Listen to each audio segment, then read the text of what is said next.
Mangalayatan university का अपना radio station radio Narad 90.4 FM, जन जन की मंगलवाणी। नमस्कार श्रोतागण, मैं यश जायसवाल और आप सुन रहे हैं रेडियो नारद 90.4 FM। दोस्तों, आज के हमारे स्पेशल डे में यानी कि 5 सितंबर को हम मनाने जा रहे हैं शिक्षक दिवस, जो समर्पित है उन सभी महान व्यक्तित्व को जिनकी वजह से हमारी ज़िंदगी ज्ञान और संस्कार की रोशनी से जगमगा उठी है। आज शिक्षक दिवस के अवसर पर हम अपने गुरुओं को नमन करते हैं, जिन्होंने हमें न केवल पढ़ना लिखना सिखाया बल्कि जीवन जीने की नई राह भी दिखाई। दोस्तों, इसी सिलसिले में मैं आपसे एक छोटी सी शायरी शेयर करना चाहूँगा। जिंदगी के हर मोड़ पर राह दिखाते हैं, ज्ञान की ज्योति से अंधियारा मिटाते हैं। वो सिर्फ किताबों के पन्ने नहीं खोलते बल्कि इंसानियत का असली मतलब समझाते हैं। ऐसे गुरुजनों को मेरा शत शत प्रणाम है, जिनके कारण ही जीवन इतना महान है। तो आइए इस कार्यक्रम के माध्यम से हम सब मिलकर अपने शिक्षकों के प्रति कृतज्ञता व्यक्त करें और सुने उनके विचार, उनके अनुभव और उनकी प्रेरणादायी बातें। तो दोस्तों, अभी हमारे साथ जुड़े हुए हैं मंगलायतन यूनिवर्सिटी से department of journalism and mass communication से assistant professor miss Manisha Upadhyay. तो आइए उनसे जानते हैं कि शिक्षक दिवस शिक्षकों और विद्यार्थियों दोनों के लिए इतना खास क्यों है। यश, मैं ये कहना चाहूँगी कि अपना जो भारत देश है वो गुरु शिष्य परंपरा को मानता आया है ना, और इस परंपरा को बरकरार रखना है, आगे तक हमारी आने वाली पीढ़ियों को बताना है। इसके लिए एक दिवस जो माना गया वो 5 सितंबर, तो इसलिए और खास है क्योंकि टीचर को उस दिन याद रहता है कि उसके क्या कर्तव्य हैं। गुरु को ये याद रखना चाहिए कि शिष्य को उसकी तरक्की तक, उसकी सफलता तक ले जाने के लिए उसको क्या करना है, और शिष्य को ये याद रखने के लिए वो दिवस ज़रूरी है कि ये वही गुरु हैं जिनकी वजह से वो आज ऊंचाइयों पे है। तो ऐसा होता है कि जब गुरु और शिष्य दोनों इस दिन को बड़े मनोयोग से मनाते हैं तो एक परंपरा पड़ती है, और आगे चल के जब हम इस दिन का सम्मान करेंगे, और मैं तो ये कहती हूँ एक दिन में न समेटे इसको, क्योंकि गुरु शिष्य परंपरा जो है हमारे एक मूल भावना है हमारे समाज की, उसको बनाए रखने के लिए प्रतिदिन गुरु और शिष्य एक दूसरे के पूरक की तरह कार्य करें। धन्यवाद मैम, आपने बहुत ही सुंदर मैसेज दिया हमारे श्रोतागणों के लिए। तो दोस्तों, अभी हमारे साथ जुड़े हुए हैं department of journalism and mass communication से डॉक्टर संतोष कुमार गौतम। तो आइए सर से जानते हैं कि एक शिक्षक अपने विद्यार्थियों में कौन सा एक ऐसा गुण है जो देखना पसंद करते हैं। देखिए, अगर जो हम शिक्षक की बात करें तो शिक्षक में बहुत सारे गुण होते हैं, और उन गुणों को चाहता है कि शिक्षक उनके जो विद्यार्थी हैं वो भी उन्हीं के जैसा बने और उनके गुणों को फॉलो करें। अब इनमें अगर जो किसी एक पर्टिकुलर गुण की बात करें तो एक सबसे ज़्यादा महत्वपूर्ण गुण जो है अनुशासन।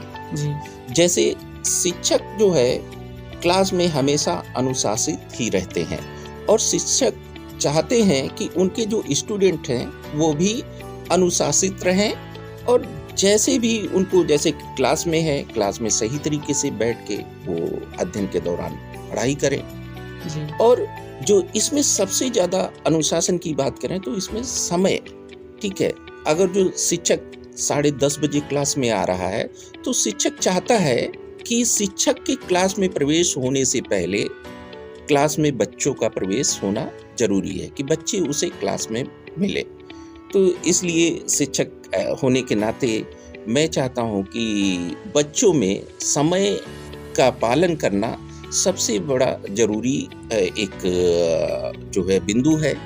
मैं इसको चाहता हूँ कि स्टूडेंट्स जो हैं, अगर जो उनको अपने जीवन में सफल होना है तो समय पे हर एक कार्य को करना सीखें, और इस गुण को वो अपने आप में आत्मसात करें। बहुत बहुत धन्यवाद सर।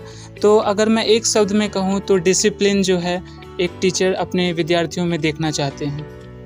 हाँ, डिसिप्लिन जरूरी है, मैं एक आपको एग्जांपल दे रहा हूँ कि जब मैं स्टूडेंट था तो हमारी एक टीचर थी रचना गंगवार। तो वो क्या करते थे कि अगर जो वो एक बार क्लास में आ गई तो उनके क्लास में आने के बाद कोई भी बच्चा जो है वो क्लास में एंट्री नहीं लेता था। उन्होंने कह दिया कि अगर जो वो आ गई, कोई बच्चा चाहे जितना भी प्रिय बच्चा हो, उसको उन्होंने नियम बना रखा था, अनुशासन था उनका कि वो उस बच्चे को अगर जो उनकी क्लास में आ गई उसके बाद किसी को एंट्री नहीं देती थी। मैं उनका बहुत प्रिय स्टूडेंट था। तो एक दिन क्या हुआ कि आगे आगे वो एंटर कर रही थी क्लास में और उनके पीछे मैं था। तो मैं था, मेरे 2 और फ्रेंड थे। अब हुआ क्या कि जैसे वो एंटर कर गई हम पीछे रह गए। मेरे फ्रेंड्स ने कहा कि ऐसा है, तुम तो मैम के बड़े प्रिय शिष्य हो, तो हमें मना कर देंगे लेकिन तुम्हें नहीं कहेंगे क्योंकि तुम प्रिय शिष्य। तो मैंने सोचा कि अरे मैम से जो है, मैम मुझे बड़ा लाइक करती हैं। तो सबसे आगे मैं गया और मैंने जैसे एंटर के लिए उनसे परमिशन ली, तुरंत उन्होंने मना कर दिया, नो तो नो।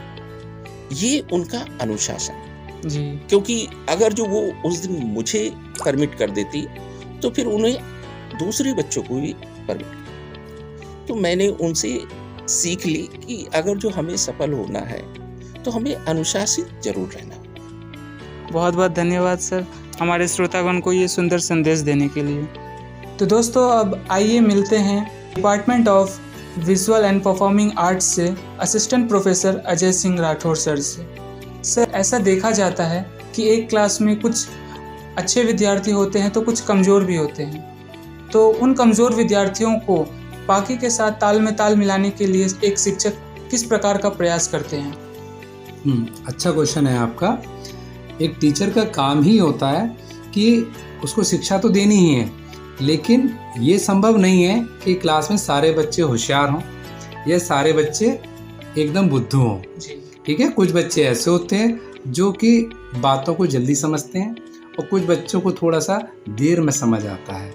या हम ये कह सकते हैं कि उनके लिए हमको अलग अलग तरह के उदाहरण प्रस्तुत करने पड़ते हैं, क्योंकि कई बार ऐसा होता है कुछ उदाहरण देने से बच्चों को जल्दी समझ में आ जाता है और हम ये देखते हैं कि उनका स्तर क्या है, वो किस स्तर पे जाके कॉन्सेप्ट को समझ सकते हैं।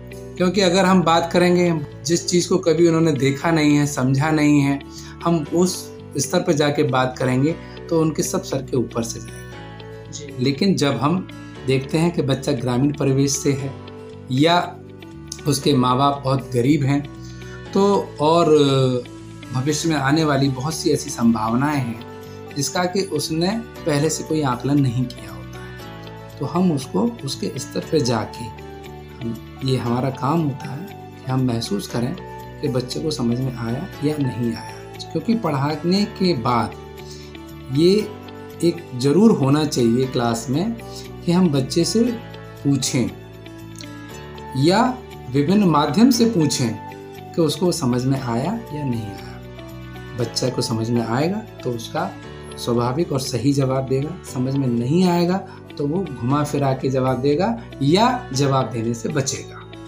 तो इसलिए बच्चे के स्तर पर पहुंचकर उसको विभिन्न उदाहरणों के माध्यम से हम समझाते हैं, समझाने की कोशिश करते हैं। आपका बहुत बहुत धन्यवाद सर, और उम्मीद है हमारे श्रोतागण इसे सुनकर अपने जो भी भाई बंधु विद्यार्थी हैं उनको बात बताएंगे और इसे अप्लाई करेंगे। तो दोस्तों, आइए मिलते हैं IAS डिपार्टमेंट से मिस्टर श्रेष्ठ उपाध्याय सर से। सर, क्या आप हमारे श्रोतागण को ये बता सकते हैं कि जब आप स्वयं छात्र थे तब आप अपना शिक्षक दिवस कैसे मनाया करते थे? जब हम लोग छात्र थे तब हम लोग जो टीचर्स डे होता है वो हम एक हफ्ते से पहले प्लान करना स्टार्ट कर देते थे। तो पहले से हम लोग स्टार्ट करते थे कि कौन किस किस के क्या क्या रोल्स होंगे। मतलब हमारे अंदर टीचर्स को ग्रीट करने की बहुत पहले से एक्साइटमेंट बहुत ज़्यादा होती थी। तो हम लोग क्या करते थे कि अगर टीचर्स डे इस हफ्ते है तो हम मंडे से लेके उस वीक में फ्राइडे तक कुछ ना कुछ डेली टीचर्स को दे देते। जैसे हम कुछ टीचर्स को शायरी हमने उनके लिए कुछ बोल दी या फिर हमने कोई ग्रीटिंग्स उनके लिए दे दिया, कभी रोज़ ला कर दे दिया। तो हम उस वीक को एज अ एक सिंगल डे हम इसको नहीं बना देते, हम उसको पूरा एक week as a teachers day उसको सेलिब्रेट कर देते हैं। कुछ बच्चे होते थे जो टीचर्स डे वाले दिन परफॉर्मेंस हम लोग करवाते थे, जो भारतीय संस्कृति के ऊपर परफॉर्मेंसेस होता है, जो बॉलीवुड सॉन्ग्स होते थे वो नहीं चलते थे, और कुछ बच्चे गाने गाते थे, और कुछ बच्चे जो स्केचेस वगैरह भी लेके आते थे, टीचर्स जो फेवरेट टीचर्स थे उनके, वो अपने अपने टीचर्स के स्केचेस बनाकर लेकर आते थे। तो इसी तरह हम लोग अपना टीचर्स डे अच्छे से सेलिब्रेट करते थे। बहुत बहुत धन्यवाद सर। उम्मीद है हमारे श्रोतागण को ये काफ़ी इंटरेस्टिंग लगा होगा कि एक टीचर जब खुद छात्र थे तब कैसे अपने शिक्षक दिवस मनाया करते थे। धन्यवाद आप सभी का। तो दोस्तों, अभी हमारे साथ जुड़े हुए हैं IBMC डिपार्टमेंट से डॉक्टर दीपिका बांदिल मैम। तो आइए उनसे जानते हैं उनके कुछ पर्सनल एक्सपीरियंस अपने स्टूडेंट्स से रिलेटेड। मैम, क्या आपका कभी कोई ऐसा एक्सपीरियंस रहा है जहां पर आपने अपने किसी छात्र या छात्रा के प्रेमपूर्ण व्यवहार के कारण आप भावुक हो गए हों? प्रेमपूर्ण व्यवहार के कारण भावुक होना एक बहुत नेचुरल फिनोमेना है। मुझे याद है कुछ वर्ष पूर्व की बात है, मेरा एक स्टूडेंट था, बहुत ही हंसमुख और बहुत ही एक्टिव हुआ करता था वो अपनी क्लास में, पर कुछ कारणवश बहुत ही छोटी उम्र में उसने अपनी माँ को खो दिया, और वो समय बहुत मुश्किल था उसके लिए। जब वो वापस आया तो वो बहुत चुप रहता था, जैसा कि बिल्कुल परे था उसके नॉर्मल व्यवहार से। तो लोगों ने पढ़ाई से भी उसका मन हटा, और एक कहते हैं जिस तरीके से एक परिवर्तन आता है एक बच्चे में अपनी माँ को खो देने के बाद, वो परिवर्तन उसमें साफ तौर पर दिख रहा था। टीचर्स उसको जज करते थे कि अब वो पढ़ाई में अच्छा नहीं है, लेकिन कहीं ना कहीं एक विषय था कि जो बच्चा पढ़ने में इतना अच्छा था वो एकदम से कैसे परिवर्तित हो सकता है, बुरा कैसे हो सकता है। समय था उससे बात करने का, जो कंटिन्यूसली मैं प्रयास कर रही थी, लेकिन कहीं ना कहीं वो अपनी भावनाओं को अपने अंदर दबाए हुए था और व्यक्त नहीं कर पा रहा। बहुत कुरेदने पर कभी समय मिला तो उससे बहुत पूछा, तो एक दिन वो बहुत भावुक हो गया, रोया मेरे सामने, और उसने अपनी सारी पीड़ा बताई, और उसके बाद धीरे धीरे उसने अपनी बातें मुझसे शेयर करना शुरू किया। समय के साथ जो चीज़ें थी वो बदली, उसके अंदर भी परिवर्तन आया। उसको समझाया कि जीवन जैसा आता है सामने, हमें उसको वैसे ही जीना होता है, और कोई किसी के आने किसी के जाने से ज़िंदगी तो नहीं रुकती। जो खो दिया वो वापस नहीं मिलता, लेकिन जीवन का नाम चलना है। और उस समय एक चीज़ ये भी महसूस की कि शिक्षक सिर्फ शिक्षण गतिविधियों तक उसकी भूमिका नहीं है। शिक्षक समय पड़ने पर एक मार्गदर्शक भी है, एक पेरेंट भी है, और एक दोस्त भी है, मित्र भी है।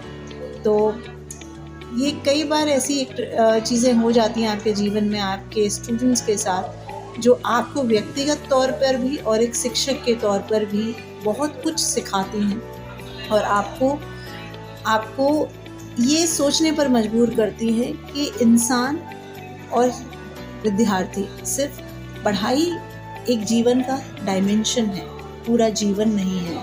तो हमें एक अच्छा इंसान होना एक बहुत ज़रूरी चीज़ है, जो एक शिक्षक को भी होना बहुत आवश्यक है, जैसा कि हम अपने विद्यार्थियों से अपेक्षा रखते हैं। धन्यवाद। बहुत बहुत धन्यवाद मैम आपका। आपने काफ़ी इमोशनल अपना एक्सपीरियंस शेयर किया। हमारे श्रोतागण इसे सुन के काफ़ी भावुक हो गए होंगे।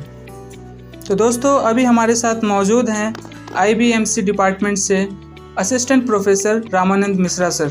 तो आइए सर से जानते हैं कि वो इस शिक्षक दिवस पर स्टूडेंट्स को क्या संदेश देना चाहेंगे। सर, पहले तो हमारे तरफ से सभी मांगलातन विश्वविद्यालय में पढ़ रहे सभी छात्र छात्राओं को हार्दिक शुभकामनाएं शिक्षक दिवस के। और मैं छात्रों को ये संदेश देना चाहूँगा, वो अपने नॉलेज, स्किल एंड एटीट्यूड पर ध्यान दें, और लाइफ में कभी भी आगे बढ़ने के लिए मेहनत से नहीं डरे और संघर्ष करते रहे। आज न कल उनका संघर्ष रंग लाएगी, और क्लासेस में रेगुलर आए, जो भी उनकी क्लासेस हो रहे हैं, प्रैक्टिकल के थ्योरी क्लासेस रेगुलर अटेंड करें, और शिक्षक के मार्गदर्शन का पालन करें, और लाइफ में अपनी ऊंचाइयों को छू सकते हैं। सर, आपका बहुत बहुत आभार हमारे साथ जुड़े रहने के लिए, और मुझे उम्मीद है कि हमारे श्रोतागण को हमारा आज का यह प्रोग्राम काफ़ी पसंद आया होगा और उन्हें कुछ नया सीखने को मिला होगा। अब मेरे श्रोतागण मुझे जाने की आज्ञा दें। फिर मिलेंगे एक नए स्पेशल शो के साथ। तब तक के लिए सुनते रहें रेडियो नारद 90.4 FM। जन जन की मंगलवाणी।